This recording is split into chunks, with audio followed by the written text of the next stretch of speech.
अस्सलामुअलैकुम। अल्लाह आप सबों को अच्छा और खुश रखे और हर एक की दुआ को अल्लाह रब्बुल करीम कबूल करे। पता है आज मैं बना रही हूँ सूखे बोम्बिल गाँव के, जिसमें प्याज वगैरह नहीं जाएगा, और उसके साथ नारियल की चटनी, और उसके साथ मैंने बनाई हूँ मटर। मगर मटर की रेसिपी पहले गई हुई है, वो दिखाई नहीं हूँ। और आयरन के लिए मैं लोहे के बर्तन इस्तेमाल करती हूँ। तो पहले कढ़ाई में मैंने ये मटर बना के टोप में डाल के रखी, और फिर उसी में चटनी बनाऊंगी, और इसमें बनाऊंगी मैं बोंबल, और रोटी बनाऊंगी आयरन की तवे में, यानी उतना अपने को आयरन मिलता है। ये तेल डाली हूँ, इसमें एक टमाटर और 4 लहसुन की भी पीस के ली, लहसुन की बीज। ये नमक जाएगा, नमक चाय की 5 चम्मच से भी कम, क्योंकि थोड़े से बोम्बिल है। ये बोम्बिल कल ही मेरे जेठानी ने मुझे भेजे, बहुत अच्छे बोम्बिल है। ये देखो मैंने धो धा के लिए सिर्फ पानी में रखी थी, अल्लाह उन्हें जज़ाए खैर दे। इसमें एक मिर्ची के टुकड़े डाल रही हूँ।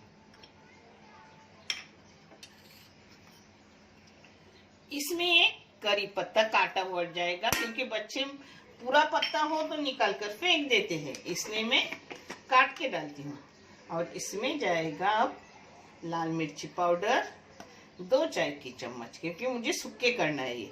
इसके साथ गीला अपने पास मटर का सालन है और चटनी है, और वो मिले बहुत अच्छा लगता है। इसमें थोड़ी सी हल्दी जाएगी,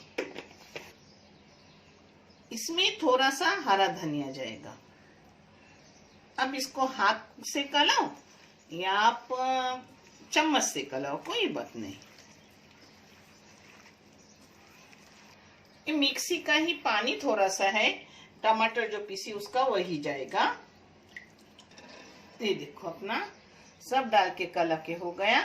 अब इसको मीडियम गैस पे पकने रखूंगी, उसको उबाल आने तक फास्ट गैस रखूंगी, मीडियम गैस पे पकने रखूंगी। और मैंने टमाटर डाली हूँ, इसलिए इमली आम्बूसी कुछ नहीं डालती। अगर आपने टमाटर नहीं डाले तो इमली आम्बूसी कुछ डाल सकते हो, क्योंकि फिर खट्टा भी इतना अच्छा नहीं लगता।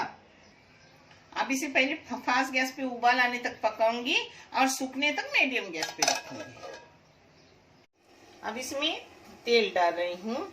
तेल आप अपने हिसाब से डालो, मैं 1 चम्मच तेल डाल दी। तेल अपना गरम हुआ, इसमें 2 बड़े बड़े प्याज डाल रही हूँ।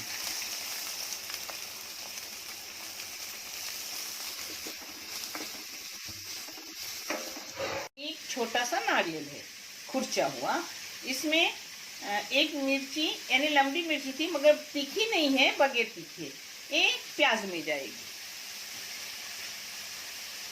ये लहसुन की 4 कलियां मैंने कूट के ली हूँ। चटनी जैसा बनाना है तो मैं गांव में लोग प्रॉपर चटनी बना के लगाते हैं, मेरी माँ वगैरह प्रॉपर चटनी बना के लगाती थी, मगर मैं ऐसा करती हूँ शॉर्टकट काम। आप लोगों को भी आसान, मुझे भी आसान। अब इसमें जाएगा नमक, नमक हस्बे जाएगा, फिर भी मैं आपको बता रही हूँ कि मैंने 5 चम्मच नमक डाली। अब डाल रही हूँ हल्दी, हल्दी भी थोड़ी सी गई। इसको लगा रही हूँ, एक छोटी चम्मच है चाय की, बड़ी नहीं। ये भर के लाल मिर्ची की पाउडर बैठ गई। अब इसमें जाएगा अपना बारीक काटा हुआ कोतंबीर। अब इसको एक जा कर रही हूँ। एक इधर अपना बोबिल पक रहा है, इसको सूखा सूखा करूंगी बारीक गैस पे, और एक इधर अपने चटनी का प्याज तल रही हूँ। अब बस हो गए प्याज, इसको 10 मिनट मैंने फास्ट गैस पे भून ली। अब इसमें जाएगी चटनी।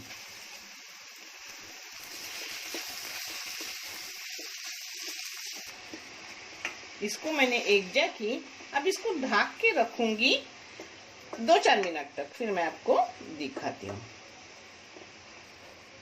वैसे ये चटनी बोंबल चावल की रोटी के साथ अच्छी लगती है, मगर मुझे ना मटर चावल की रोटी, चटनी, बोंबल से बेहतर गेहूं की रोटी अच्छी लगती है। तो मैं दोनों रोटी बनाऊंगी, जो गेहूं की चाय गेहूं की खाए, जो चावल की चाय चावल की चाय, मगर वो मैं आपको दिखाऊंगी नहीं।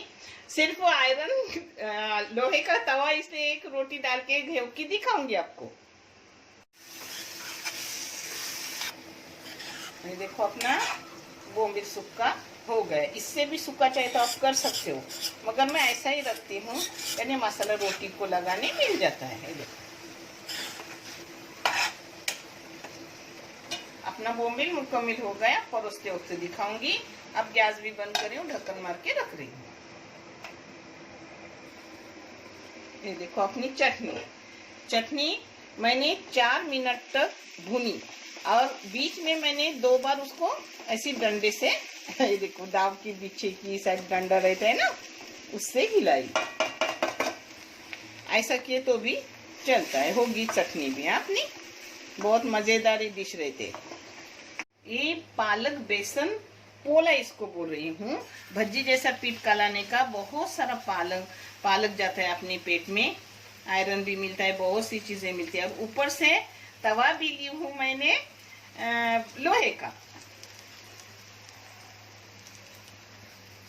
इसको बारीक गैस पे अच्छे से लाल करने का, सुनहरी रंग का, यानी वो अच्छा लगता है कुरकुरा। और रोटी मैं आपको दिखा नहीं रही हूँ, क्योंकि रोटी की रेसिपी गए हुए, गेहूं के भी, चावल के भी, नाचनी की भी, जवारी की भी, बाजरे की भी, और हर तरीके की रोटी गई हुई। देखो अपनी कोकनी थाली हो गई रेडी। आपको कैसी लगी जरूर मुझे कमेंट करके बताओ, और जरूर करो, बहुत टेस्टी है। आज एक साथ मैं और मेरी बेटी खाना खा रहे हैं, इसलिए बहुत सारा परोस के लिए हूँ।